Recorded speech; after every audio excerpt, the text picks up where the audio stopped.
ঢাকার পল্লবীতে ৮ বছরের শিশু রামিসা আক্তারকে ধর্ষণ ও গলা কেটে হত্যা মামলায় আসামি সোহেল রানা ও তার স্ত্রী স্বপ্নার বিরুদ্ধে অভিযোগ গঠন করেছেন আদালত। এর মধ্য দিয়ে আনুষ্ঠানিকভাবে শুরু হলো এ মামলার বিচার।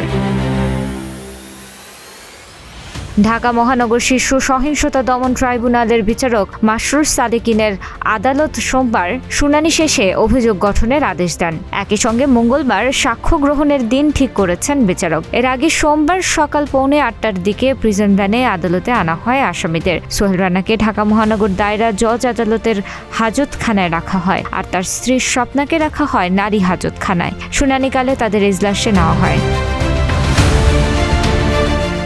গত 24 মে ঢাকার মেট্রোপলিটন ম্যাজিস্ট্রেট আশরাফুল হকের আদালত সোহেল রানা ও স্বপ্না আক্তারের বিরুদ্ধে অভিযোগপত্রটি ঢাকা মহানগর শিশু সহিংসতা দমন ট্রাইব্যুনালে পাঠানোর আদেশ দেন। পরে ঢাকার মহানগর শিশু সহিংসতা দমন ট্রাইব্যুনালের বিচারক মাসরুর সালেকিনের আদালত অভিযোগ গঠনের শুনানির জন্য একজন দিন ঠিক করেন।